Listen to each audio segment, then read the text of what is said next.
Terima kasih Anda masih bersama kami. Bagi Anda yang baru saja bergabung, kami hadirkan kembali 3 berita utama hari ini. 2 orang ibu yang berboncengan naik sepeda motor nekat melintas di jalan tol dalam kota di Makassar. Seorang balita meninggal setelah diimunisasi di Posyandu di Desa Siaung Baru. Bayi meninggal setelah dibawa pulang paksa dari rumah sakit. Jemaah haji dilepas dengan air mata hingga berlari mengejar bus yang akan berangkat.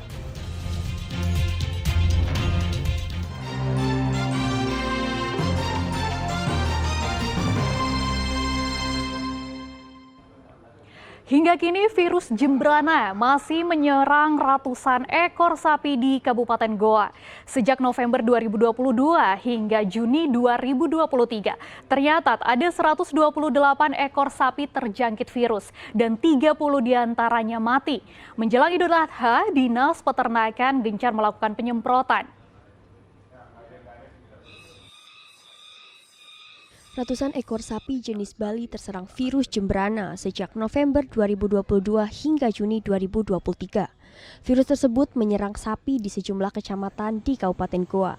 Ciri-ciri sapi yang terjangkit virus Jembrana seperti malas makan, demam, dan mengeluarkan bercak merah pada kulit.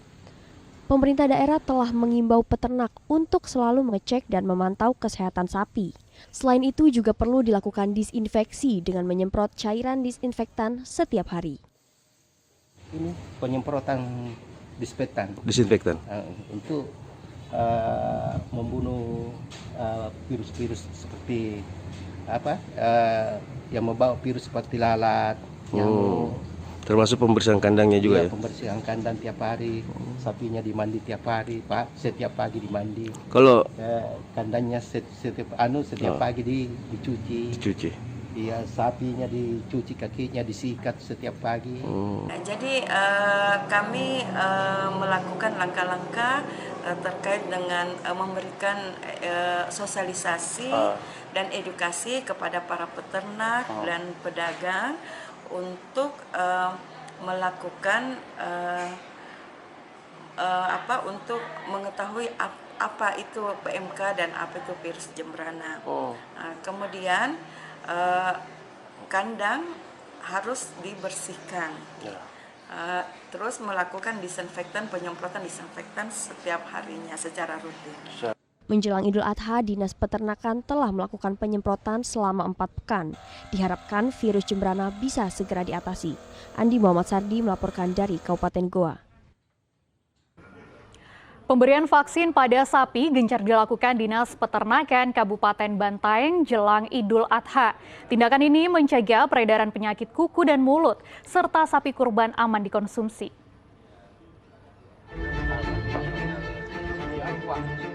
Dinas Peternakan Kabupaten Bantaeng gencar melakukan vaksin ke sapi peternak khususnya sapi kurban agar terhindar dari penyakit kuku dan mulut. Petugas juga memberikan kode barcode ke sapi yang layak dikurbankan. Vaksinasi hewan ternak ini dilakukan di kandang dan lokasi penjualan hewan kurban. Ada 5.200 ekor sapi yang sudah mendapatkan vaksin dosis pertama hingga ketiga. Target bulan ini sapi yang sudah mendapatkan vaksin mencapai 9.000 ekor. Kegiatan penandaan ternak dan vaksinasi PMK. Di mana kegiatan penandaan ternak ini kami sudah lakukan selama 3 bulan terakhir dan sampai saat ini kita sudah melakukan penandaan terhadap 5.200 ekor sapi di Kabupaten Bantaeng. Dan kedepannya kita diberikan target oleh nasional sebanyak 9.000 ekor ternak. Nah, itu tujuan sendiri itu yang ada dikasih tanda tujuannya seperti apa? Itu adalah merupakan barcode untuk memberikan identitas ternak yang bersangkutan. Di dalam barcode itu sudah termuat segala jenis pelayanan kesehatan hewan yang telah diberikan kepada ternak, termasuk vaksinasi dan pelayanan IB di dalamnya. Nah, apabila sapi-sapi ini tidak memiliki barcode itu, apa tidak boleh dijadikan kurban atau seperti apa? Hewan-hewan diberi barcode itu menandakan bahwa ternak itu sudah jelas dalam hal kesehatan ternak itu sendiri, sehingga untuk memberikan jaminan kesehatan ternak untuk hewan-hewan kurban, maka hewan yang diberikan barcode itu sudah memberikan jaminan tersendiri bahwa hewan tersebut sudah sehat dan siap untuk dikurbankan. Sapi yang telah diberi vaksin dan dinyatakan sehat akan diberi kode barcode sebagai tanda layak dan sehat untuk dikonsumsi. Andi Muhammad Sardi melaporkan dari Kabupaten Bantaeng. Transformasi digital resmi diterapkan di wilayah Sulawesi Selatan.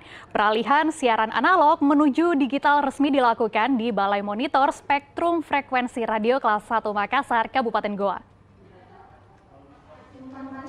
Transformasi digital dalam peralihan tayangan analog ke digital masuk dalam zona 1 yang meliputi Kota Makassar, Kabupaten Goa, Kabupaten Takalar, Kabupaten Maros, dan Kabupaten Pangkep.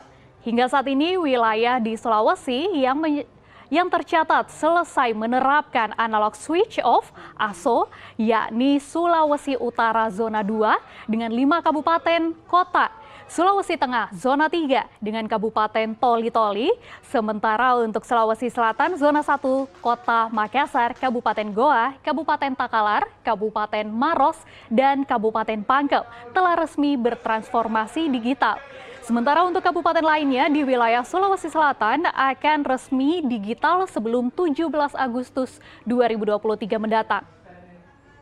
24 tadi sudah dilaksanakan, semua TV analog sudah meng-off-kan atau sudah melakukan cut-off terkait dengan teknologi analognya. Jadi sejak malam ini ke depannya tidak ada lagi TV analog yang menyiar, Pak. Jadi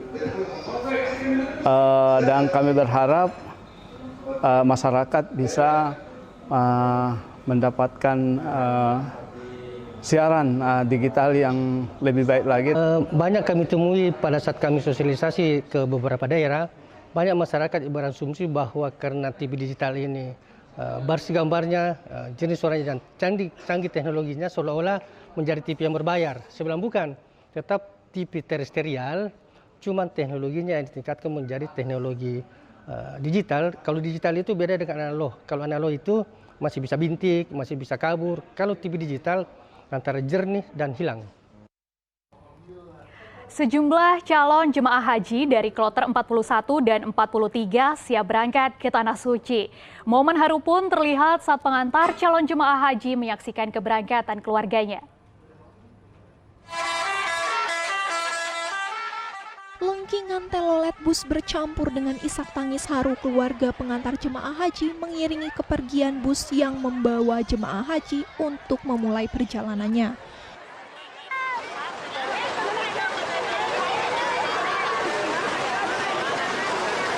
Bahkan sebagian pengantar rela mengejar bus agar bisa bertemu dengan sanak keluarga. Puluhan bus tersebut membawa ratusan calon jemaah haji dari kloter 41 Embarkasi Makassar. Sebanyak 393 calon jemaah haji ini dijadwalkan berangkat ke Tanah Suci pada Selasa sore melalui Bandara Sultan Hasanuddin Makassar menuju Bandara King Abdul Aziz Jeddah. Kenapa menangis, Bu? Nenek nangis sama dia. Oh, memang dia akrab sama neneknya ya, Bu? Iya, akrab sama neneknya. Neneknya asal jemaah asal mana, Bu?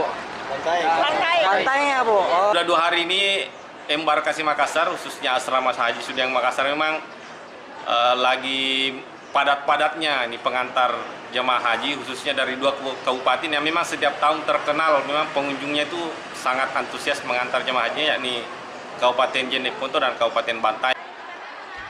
Momen haru juga menyelimuti keberangkatan calon jemaah haji kloter 43 di Kabupaten Pinrang Selasa siang. Beberapa jemaah haji takut melewati eskalator di Masjid Al-Munawir hingga dibantu oleh petugas. Panitia pemberangkatan calon jemaah haji mengatakan calon jemaah haji yang diberangkatkan saat ini merupakan kuota tambahan dari Arab Saudi.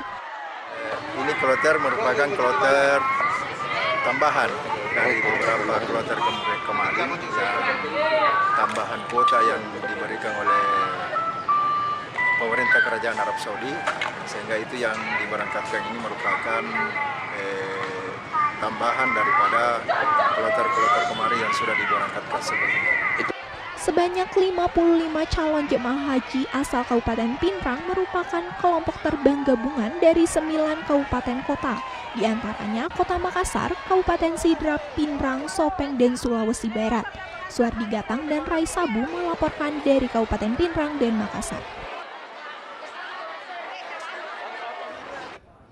Informasi tadi mengakhiri jumpa kita. Atas nama rekan yang bertugas, saya Fri Meriana mengucapkan terima kasih atas kebersamaan Anda. Selamat beraktivitas dan sampai jumpa.